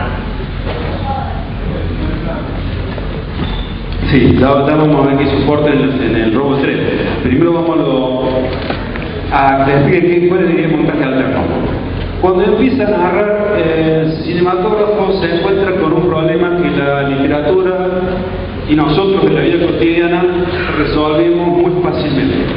Casi todas las narraciones que leemos, y presten atención cada vez que alguien nos cuenta lo que hizo antes de hacer, si nosotros le contamos a alguien lo que hicimos, dónde fuimos de vacaciones, casi siempre tenemos más de una cosa que contar que pasaba en el mismo momento. Hay una expresión clave para nosotros, dada por dos palabras, que es mientras tanto.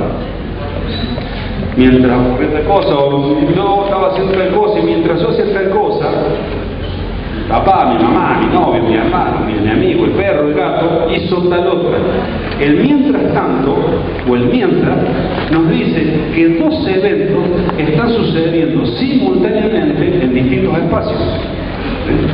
¿Cómo hacer eso con un medio que es absolutamente lineal, que avanza en un solo sentido? La película avanza en un solo sentido. Hoy lo vemos en todas las películas, lo vemos muy fácilmente, lo que se llama montaje alternado. Una escena, otra escena, una escena, otra escena, una escena, otra escena. En la lógica del relato me doy cuenta que me está diciendo que eso pasa al mismo momento en distintos lugares. Sí, pero eso cuando están dos, algo muy moderno de la realidad de la televisión, y si me disculpan, el cine en el 90% de los casos, un asco, ¿sí? Pero es algo que no se puede hacer a partir de la televisión.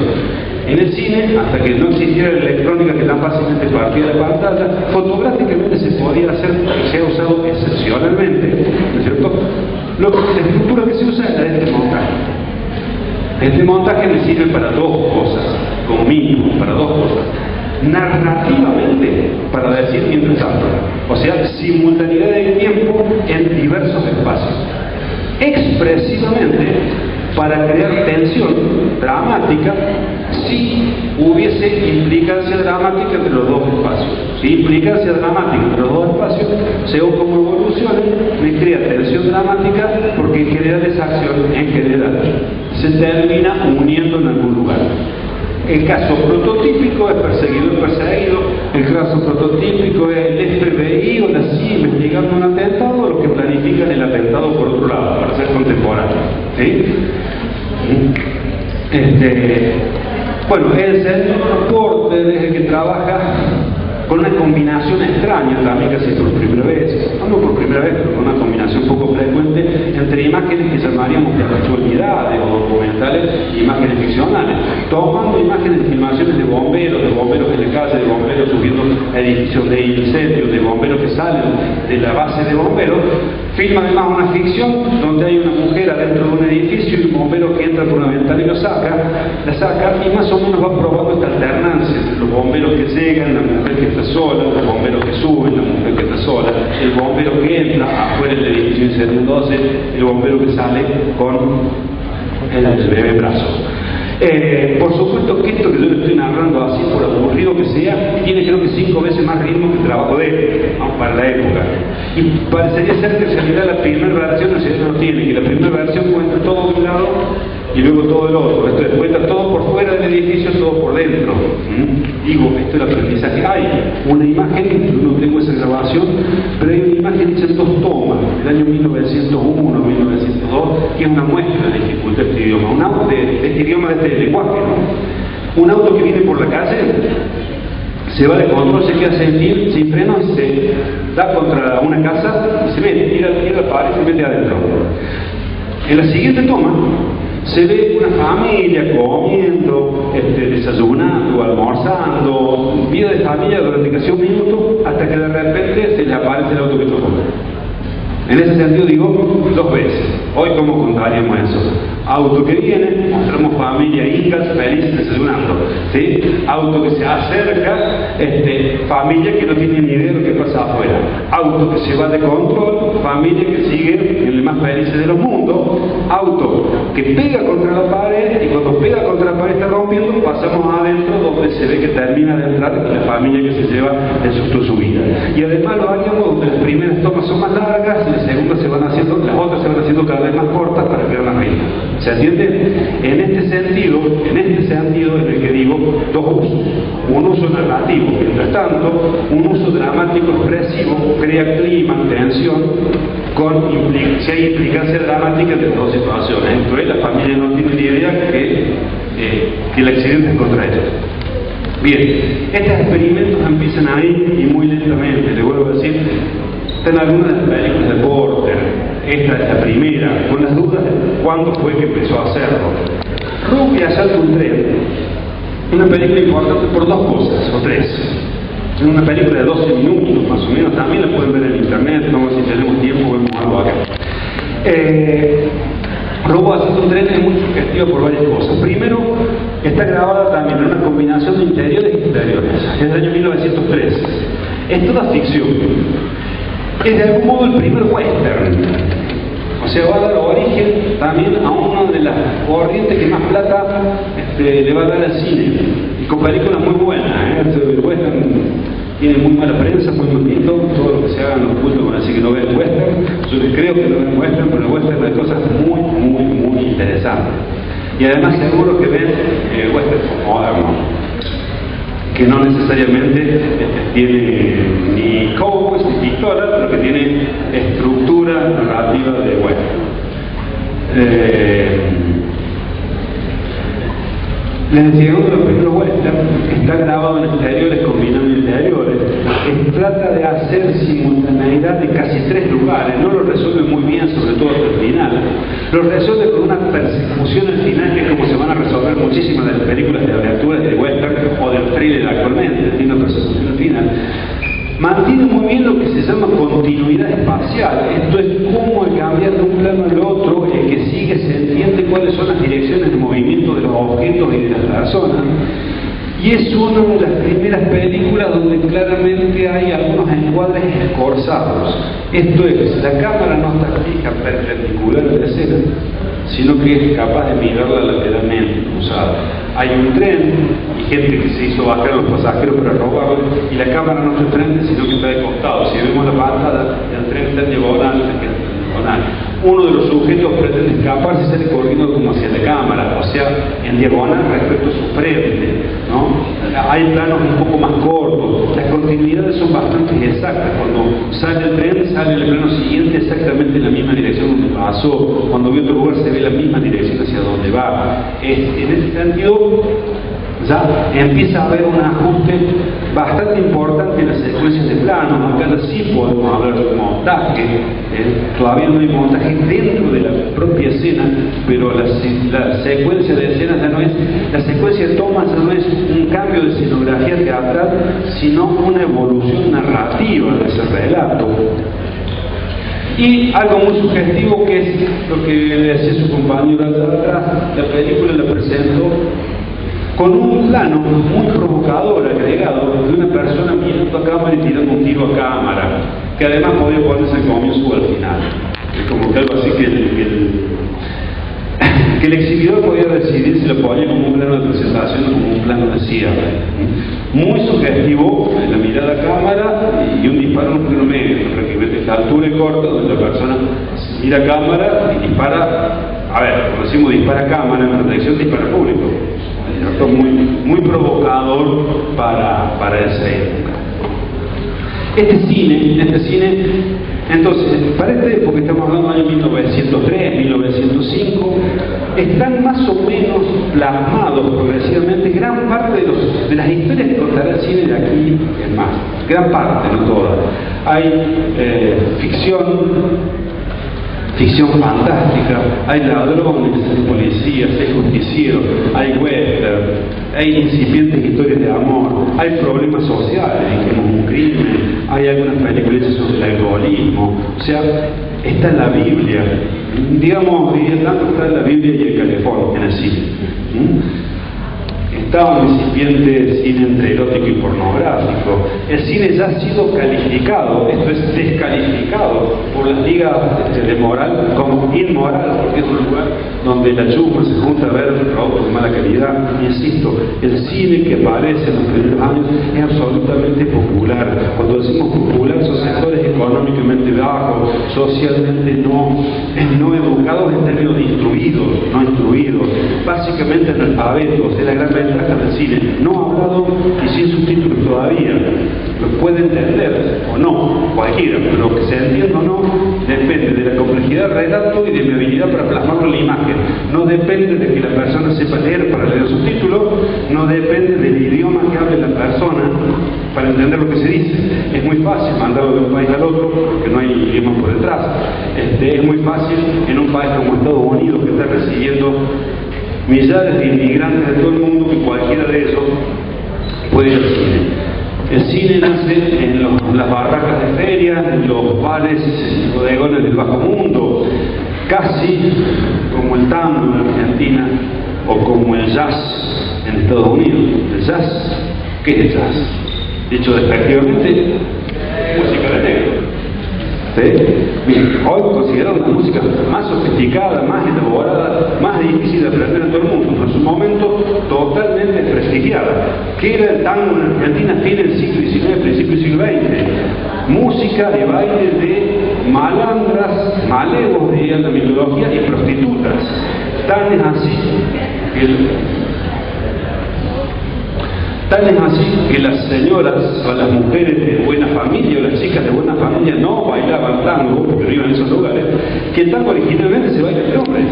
Pero se baila entre hombres no porque estén prohibidos las mujeres, porque esos antros solo iban a prostitutas, no otra mujer. Como en general hay más hombres que mujeres en esos lugares, pues el tango se baila entre hombres. Bueno, de algún modo así, nada, por favor, realmente muy incómodo estar hablando mientras hablamos. Así nace el cine, en esos lugares nace el cine. Rápidamente, alguna gente se da cuenta que también puede ser otra cosa, pero nace desde ahí se constituye y desde ahí se arma como uno de los entretenimientos más populares, que lo será hasta el día de hoy como masividad de asistencia, ¿no? Solamente algunos espectáculos musicales hoy podrán captar tanta o más gente que el cine. Cuando digo cine, digo no solamente en sala de cine, ¿no? Y los videojuegos, claro, que claro, es una producción muy ligada a lo audiovisual en cuanto a la producción, que se consume de otro modo. Claro, hoy los videojuegos.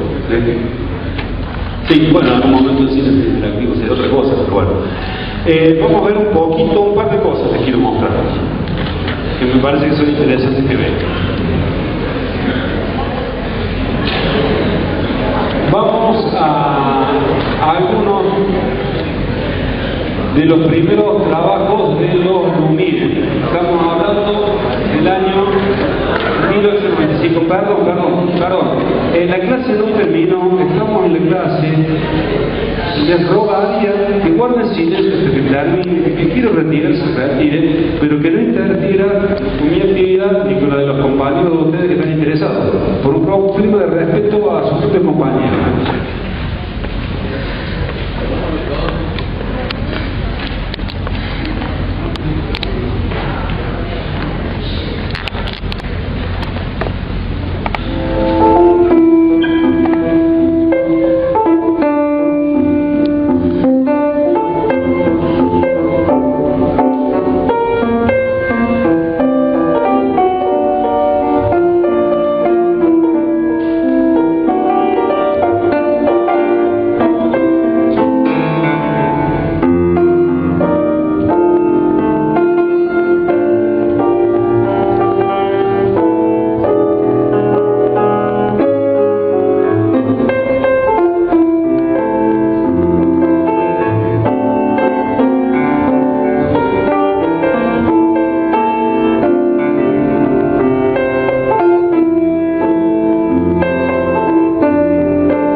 Bueno, fíjense acá dos tres cosas. Lo primero la salida de la fábrica de los Lumière, que es la fábrica que yo le he dicho de fotografía y León, están puestas las tres. Primero son distintas, esto es, no se filmaba una vez. Y en la tercera se ve claramente, abren las puertas, salen y cierran las puertas. A esto me refiero que hay una puesta en escena, una previsión. Y historiadores de la época sostienen claramente que la gente iba con esas ropas. Fueron convocados para la filmación. ¿Sí? Está claro que el desayuno del bebé está puesto para eso, el exterior, está amontonado. A la izquierda es Auguste Lumière, Antoine Lumière, el padre de los Lumière, y el que está en el medio es el suegro de los Lumière, estaban dos hermanos casados con dos hermanas, que es el dueño de la cervecería. No se ve la marca, pero de algún modo se ve la publicidad, aunque no se ve marca. El regador regado, de algún modo el primer trabajo de ficción total, en cuanto a que la situación está inventada para, las otras están puestas, desayuna algo que se desayuna. Juntas a tomar cerveza, uno se junta a tomar cerveza. Esto es un gag pensado para la película. Dos cosas importantes, la idea de gag o sketch, que luego dará lugar a un montón de cine tipo comedia, cine sí, cómico, digamos, ¿no? Quizás lo más conocido es el Charles Chaplin, pero tiene muchos antecedentes. Esto es el primero, se inspira también en variedades, se inspira en el teatro bufo italiano, se inspira en el slapstick. Sí. En esto que acabamos de ver, la cámara estaba fija, no, está en trípode, no la tiene, si fija el piso que está en trípode, está en trípode, no se tiene la cámara en mano. No, ¿cómo? No, lo que se mueve la película, la cámara no se mueve, la película tiene un temblequeo y más en pasarlo, es un mecanismo que se mueve a mano y ahora se reproduce mecánicamente, pero los temblequeos que ven en películas tipo tienen que ver con los arrastres, con los sistemas de arrastre y con los pasajes de la película. Digamos, película que fue filmada con un tipo de arrastre, que se reproduce con otro y que está pasada a video. ¿Sí? También es una de las causas del parpadeo de que la burguesía o la clase media no entrara.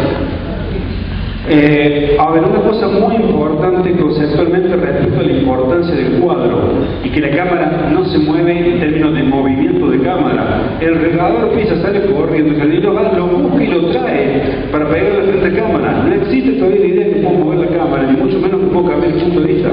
La cámara ni se mueve, ni es una panorámica. Llevará varios años, creo que es un norteamericano, creo que fue Dixon el primero, insisto, difícil saber quién fue el primero, pero por esa época a alguien se le ocurre hacer la panorámica. Esto es girar la cámara sobre su eje, ¿no? Mientras el traveling es traslado la cámara con el eje, la panorámica mueve el eje.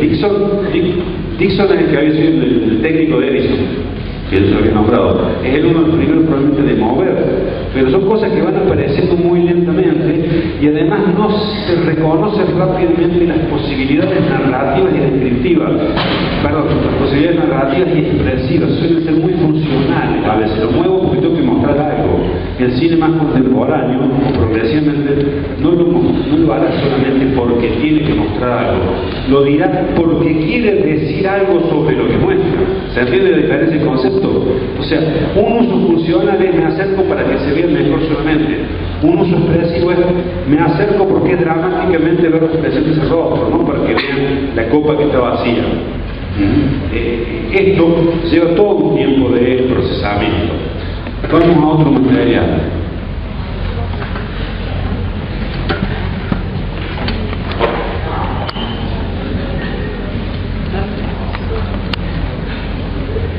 Vamos a algunas cosas de Méliès.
Esto que os voy a mostrar ahora es del año 1900 con una cámara de filmación solamente y tomas para trabajar en el laboratorio.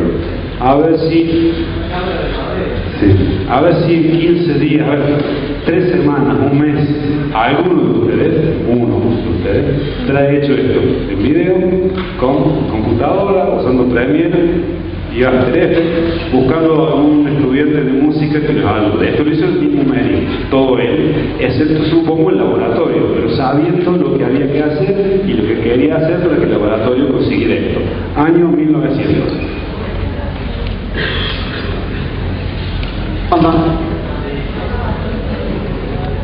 La vie, un homme orchestre.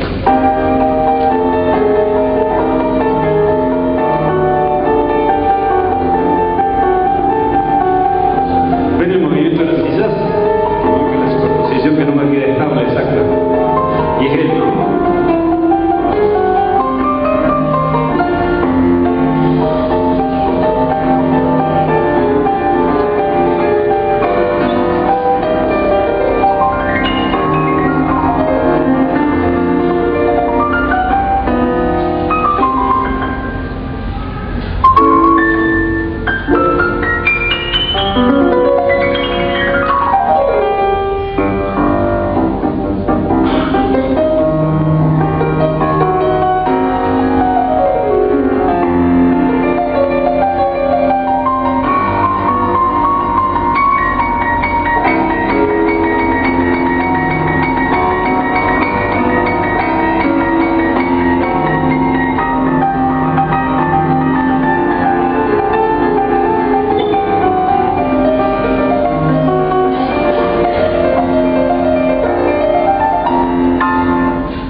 Y acá les mostrar que esto es 1896, es Edison, y fue todo un escándalo. Imagínense lo naif de la situación si esto fue todo un escándalo. Se llama El Beso, y es literalmente eso.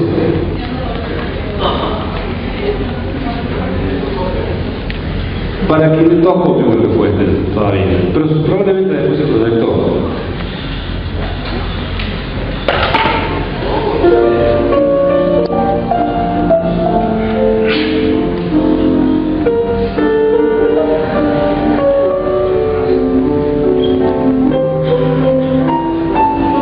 Filmado en la Black Maria.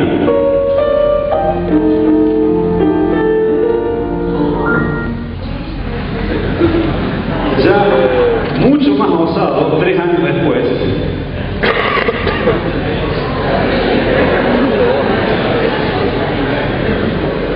otro beso.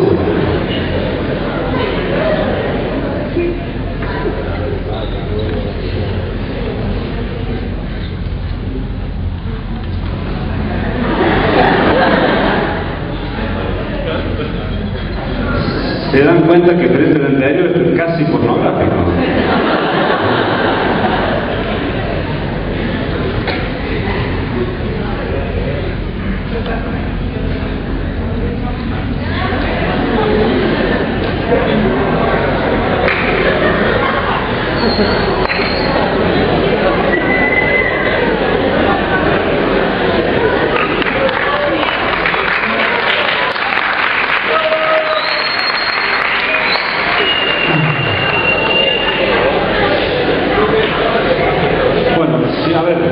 Si el anterior, entre comillas, era inmoral por hacer público y negocio un hecho privado, el segundo es mucho más por insistentes.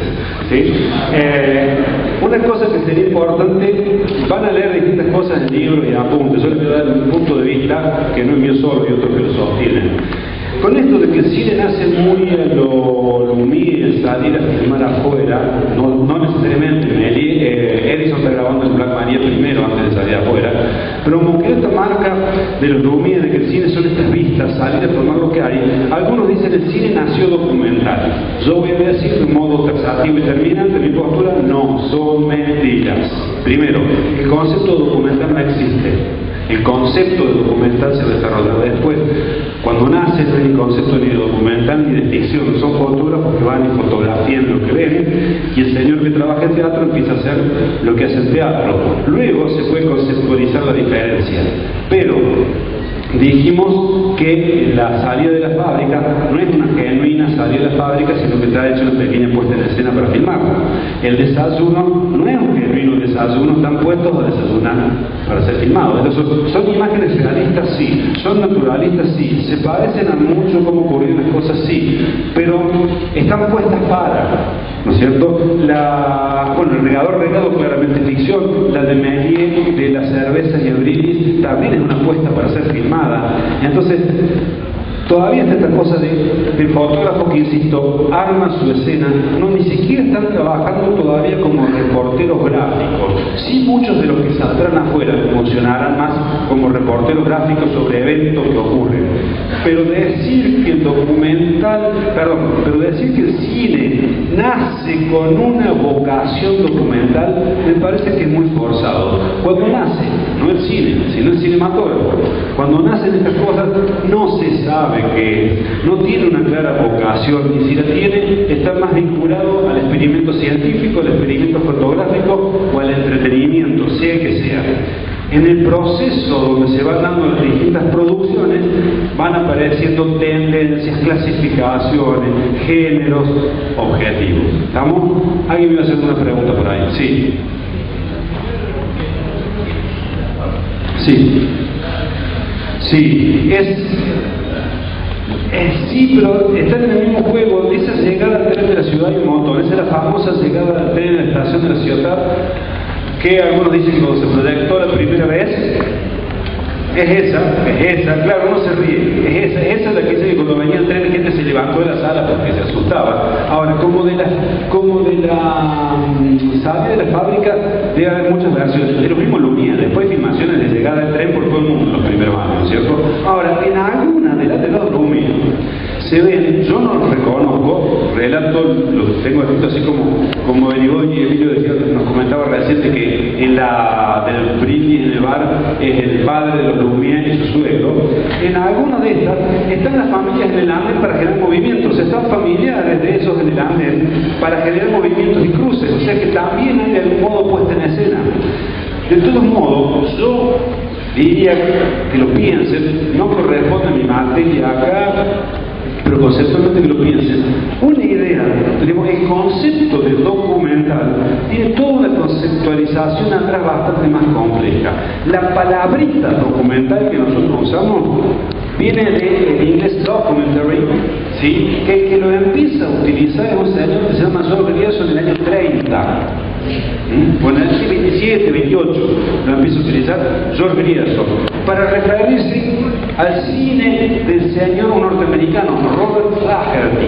Él habla del cine de Robert Flaherty como los primeros documentales, o como cine documental, documentary cinema, ¿sí?